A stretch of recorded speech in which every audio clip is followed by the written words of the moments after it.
Lord of the Flies by William Golding tells the story about a group of boys stranded on an island with no adults.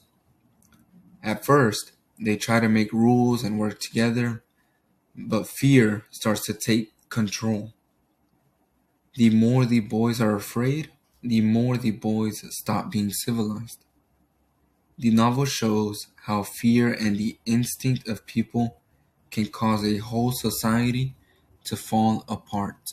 My name is Isaac Borja, and I want you to keep this one question in mind.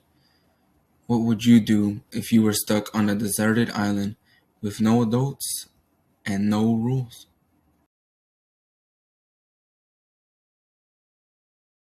Psychological criticism looks at how a character's thoughts, fear, and emotions influence the choices that they make.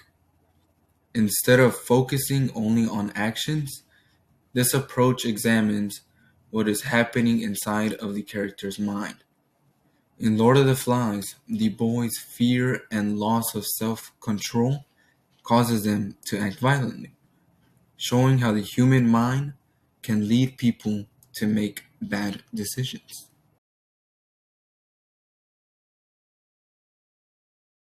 In Lord of the Flies, Golding shows that when rules and order disappear, fear causes people to lose control and savagery takes over. Support 1. Fear of the Beast. The boys believe there is a beast on the island, even though no one has seen it. Their fear comes from imagination, not reality, and it makes the boys panic. This is shown when Piggy says, I know there isn't no beast, not with claws and all that. I mean, but I know there isn't no fear either, unless we get frightened of people. Golding 118. The boys' fear isn't about a real creature, but about the fear itself and each other. This shows how the boys' minds begin to lose control when they are in a stressful situation without any rules or guidance. Instead of thinking logically, they allow their fear to grow and influence their action. As Elahi Manzoor explains, fear can intensify the ID, which is the part of the mind that acts on impulse, which helps explain why the boys react so strongly instead of thinking clearly. Support 2. Simon's realization. Simon understands that the beast isn't real and that the real danger comes from the boys themselves. Golding shows this when Simon thinks, what I mean is, maybe it's only us. In chapter 5, this shows that fear and evil come from the mind, not from the island. Simon's realization shows that the boys do not want to accept the truth about themselves. It is easier for them to believe in a monster than to admit their own fear and behavior. The boys, avoiding facing their fear, begin to control how they act on the island. The author uses Simon to show that fear comes from inside people and can cause them to lose control and act violently. Support 3. Jack's changing behavior. When Jack gains power, he becomes more violent and stops following rules. His fear and desire to control the others pushes him to the behavior of savagery. Golding writes, kill the pig, cut her throat, spill her blood. Golding 96, showing how Jack's fear and need for power make him act violently. As Jack gains power, he lets his fear and anger control his actions instead of logic.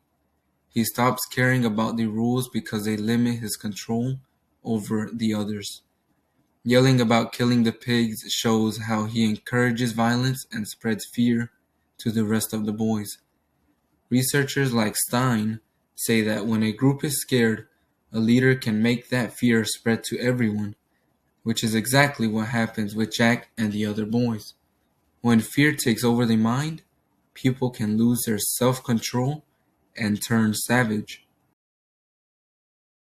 Support form: Simon's death.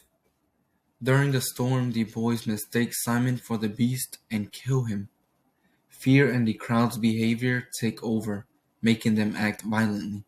Golding writes, "The crowd surged after it, poured down the rock, leapt onto the beast, screamed, struck, bit, tore."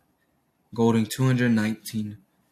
This moment in the novel shows how fear can spread through a group and make everyone act without thinking. The boys aren't themselves anymore. They follow the crowd instead of using their reasoning. Golding shows that when fear takes over, even good people can do terrible things. Simon's death proves that fear from inside the boys is more dangerous than any real monster.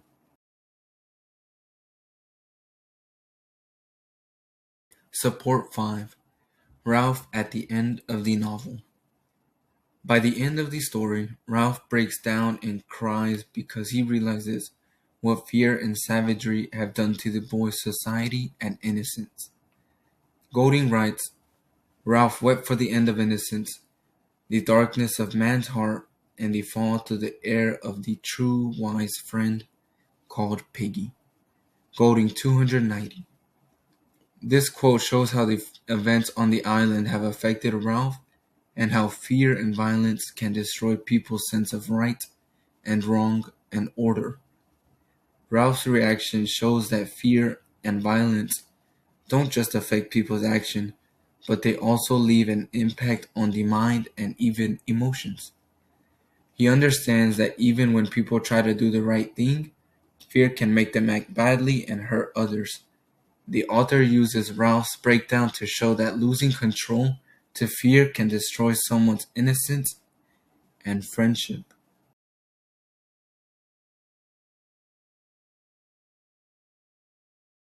Hello, my name is Isaac, and I will be interviewing Simon, and he was one of the boys that was stuck on the deserted island with no adults and no rules. Why do the boys believe in the beast so strongly? Hello, my name is Simon, and how do I put this? The boys believe in the beast because they are very afraid and don't fully understand what is happening around them. Their fear causes them to imagine a monster that isn't even real. Their imagination makes the fear feel real, even though there is no actual beast. Fear grows stronger when it is not faced directly, which causes the boys to panic and act without thinking clearly. The real danger isn't just the island or a monster, it's what is inside of all of us. That's a great answer. What do you think makes the boys act so violent? The boys become violent because fear takes control of their minds. When they are afraid, they stop thinking clearly and begin to act on their instincts instead of following rules. Fear makes them forget the rules and act in ways they normally would not. If they could face their fear instead of letting it control them, they might still be able to survive. Why didn't the boys try to listen to you when you tried to tell them the actual truth? The boys didn't listen to me because the truth was scary. Accepting that the beast was inside themselves would force them to face their own fear and even their own guilt. They didn't want to face the truth about themselves, so they ignored me and believed in a monster instead. If they could have accepted the truth, maybe they wouldn't have acted so violently. What does the island show about the human nature? The island shows that when rules and order disappear, people can easily lose control. Fear changes how people think and causes them to act in violent and savage ways. It shows that the darkness inside of all of us can come out if we aren't careful. That's why it is so important to face the fear and try to stay in control of ourselves.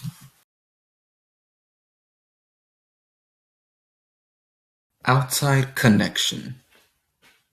In Animal Farm, fear is used to control the animals and make them follow the pigs. And in Lord of the Flies, fear also controls behavior, but it comes from inside the boys' minds instead of from a leader. Both stories show how fear makes people or animals act in ways they normally wouldn't and can lead to loss of order and values. Counterclaim. People might say that the boys only become violent because there are no adults to enforce the rules. Rebuttal. The lack of adults contributes to chaos. The real reason they act violently is fear and their inner instincts. Even when the boys try to make rules, fear takes over and causes them to act savage. This shows that the problem comes from inside the boys, not just from the absence of the adults. Conclusion. In Lord of the Flies, William Golding shows that the real danger is not a beast on the island, but the fear inside the boys. As rules disappear, fear causes the boys to lose control and act violently.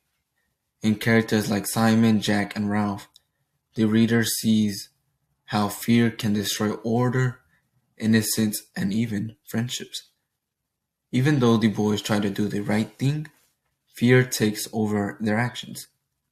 Fear can make anyone act badly if it isn't controlled. So going back to the question from the beginning, what would you do if you were stuck on a deserted island with no rules? Would you control your fear, or would you let it control you?